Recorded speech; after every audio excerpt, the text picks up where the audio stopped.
मैं जब मर जाऊं तो मेरी अलग पहचान लिख देना। मैं जब मर जाऊं तो मेरी अलग पहचान लिख देना। लहू से मेरी पेशानी पर हिंदुस्तान लिख देना। नहीं रहा वो शायर जिसने कभी अपनी शायरी से टूटे दिल पर मरहम लगाया तो कभी सरकारों को आईना दिखाया। राहत इंदौरी वह नाम है जो बुजुर्ग से लेकर युवा तक की जुबान पर बसता है। अरे ये वही शायर हैं जिन्होंने कहा था, बुलाती है मगर जाने का नहीं, बुलाती है मगर जाने का नहीं, ये दुनिया है इधर जाने का नहीं। ये शायरी टिकटॉक से लेकर युवाओं तक के जुबान पर चढ़ी थी। जिसके नाम में ही राहत हो उसने लोगों को अपनी शायरी से दीवाना बना दिया। मंगलवार को मशहूर शायर राहत इंदौरी का दिल का दौरा पड़ने से निधन हो गया। 70 साल के राहत इंदौरी कोरोना पॉजिटिव पाए जाने के बाद अस्पताल में भर्ती हुए थे और आज उन्होंने आखिरी सांस ली। वैसे तो इंदौरी हृदय रोग, किडनी रोग और मधुमेह सरीखी पुरानी बीमारियों से पहले से ही पीड़ित थे। इसी बीच राहत साहब ने कोरोना पॉजिटिव होने की खबर खुद ही ट्विटर के जरिए दी थी और अगले ही दिन उनका निधन हो गया। राहत इंदौरी के यूं चले जाने से पूरे देश में शोक की लहर है। चाहने वालों के बीच राहत साहब के नाम से लोकप्रिय राहत इंदौरी का यूं जाना साहित्य जगत, खासकर उर्दू शायरी की दुनिया के लिए बड़ी क्षति है।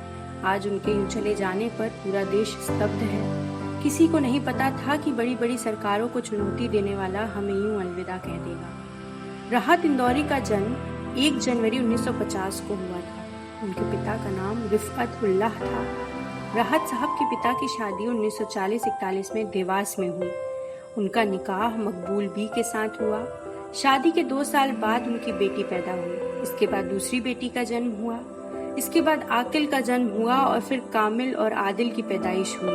आपको बता दें कि कामिल ही बाद में राहत इंदौरी के नाम से जाने गए। इंदौर में पैदा हुए इसलिए उनके नाम के आगे इंदौरी लग गया और एक नाम उभर कर सामने आया, राहत इंदौरी। वह न सिर्फ पढ़ाई में अच्छे थे बल्कि वो खेल कूद में भी प्रवीण थे। वे स्कूल और कॉलेज स्तर पर फुटबॉल और हॉकी टीम के कप्तान भी थे। लेकिन उन्होंने जो सबसे ज्यादा नाम कमाया वो था उर्दू शायरी में। किसी के बाप का हिंदुस्तान थोड़ी है। राहत इंदौरी की ये लाइन नागरिकता संशोधन कानून और भारतीय नागरिक रजिस्टर के विरोध में प्रदर्शनकारियों के लिए बुलंद आवाज बनी थी। जब किसी ने इसमें स्टैंड नहीं लिया था तब राहत इंदौरी ने इस सरकार को चुनौती देते हुए कहा था कि हिंदुस्तान किसी के बाप का नहीं है। सरकारों को घेरने से लेकर इश्क और टूटे के लिए राहत इंदौरी ने मरहम का काम किया। आज ये उर्दू शायरी का जलता दिया भले ही बुझ गया हो, लेकिन इसकी रोशनी अभी भी चारों तरफ फैली है। उनकी शायरी जिंदा थी, जिंदा है और जिंदा रहेगी। वैसे तो राहत इंदौरी की शायरियों में कौन सी अच्छी है ये कह पाना मुश्किल है, क्योंकि आप किसी एक को नहीं चुन सकते। ये सारी एक से एक बढ़कर हैं। आइए आपको सुनाते हैं राहत इंदौरी की कुछ शायरी जो जहन में हर वक्त रहती है। लगेगी आग तो आएंगे घर कई जद, यहाँ पे सिर्फ हमारा मकान थोड़ी है। जो आज साहिबे मसनद हैं कल नहीं होंगे, किराएदार हैं जाती मकान थोड़ी है।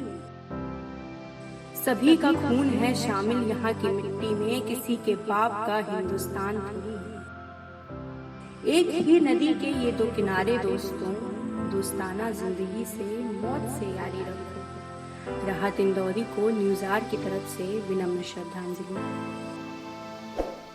तो दोस्तों आप देख रहे थे न्यूज़आर। आपको ये वीडियो कैसे लगा हमें कमेंट बॉक्स में जरूर बताएं और हमारे चैनल को सब्सक्राइब करना ना भूलें।